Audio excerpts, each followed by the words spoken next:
हैदराबाद में हो, उनके लिए बड़ी दिक्कत पेश आएगी। और अगर नाम उनका नहीं आएगा तो फिर उनको वोट डालने का इख्तियार नहीं मिलेगा। और फिर ये जो एक्सरसाइज को इलेक्शन कमीशन खुद अपने उसमें नोटिफिकेशन में कह रहा है कि ईआरओ और ईआरओ सिटीजनशिप एक्ट 1955 में कॉम्पिटेंट अथॉरिटी को बोल सकता है। अब जिसका नाम नहीं आएगा वो तो अपना वोट भी खो देगा, उसकी लाइवलीहुड का भी उसको एक नुकसान हो जाएगा।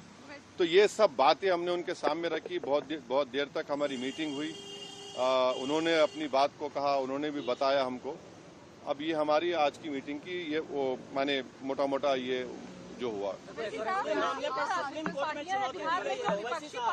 एक के बाद एक पहले मैडम को। विपक्षी पार्टियां जो दूसरी है वो सुप्रीम कोर्ट पहुंच गई है इसी मुद्दे को लेकर। कह रही कि एफआईआर जो है वो कहीं न कहीं इस वजह से भी किया जा रहा है ताकि बीजेपी को फायदा हो सके। वहाँ नोटिस इशू किया 10 तारीख के लिए। अब हमारी पार्टी में भी हम बैठ के बात करेंगे और इस पर क्या फैसला लेंगे। मगर हमारा एक ही है कि आप इतने कम टाइम में एक्सरसाइज कैसे कर पाएंगे। बहुत टाइम कम है। एसआईआर में भाई जो लोग जो अपना एड्रेस चेंज कर लिए उनको क्यों आप पूछ रहे हैं बर्थ सर्टिफिकेट। माइग्रेशन होता है, अब क्या करेंगे वो लोग। मैं हैदराबाद में बैठा हूँ, तेलंगाना के मुख्तलिफ गाँव से हर मेरे ऑफिस को कभी 10 लोग कभी 20 लोग बिहार के आते हैं कि हम यहाँ पर लेबर हैं, बताओ हम क्या करना चाहिए। अब उनके पास पैसे भी नहीं है वापस जाने बिहार को।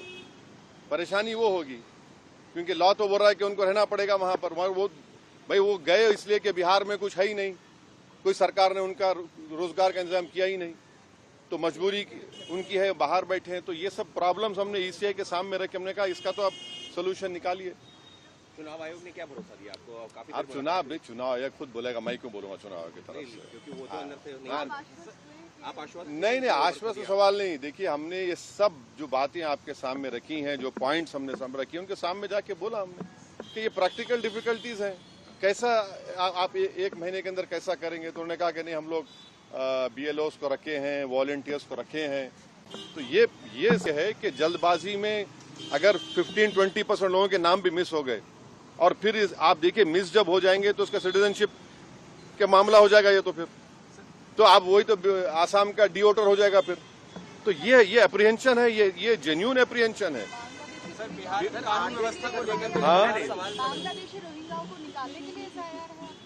अरे देखिए फिर 2024 में किसको वोट डालने दिया आपने? 24 में आपने वोट दिया, मैंने वोट डाला बिहार में। हमारा देखिए एक सिनारियो विजुअलाइज करिए आप लोग। अगर कोई लोकसभा के चुनाव में 20,000 वोट से हार गया कोई, और अभी एसआईआर के बाद उसी के पार्लियामेंट सांसद में 20,000 कम हो गए, तो फिर वो क्या करेगा बेचारा?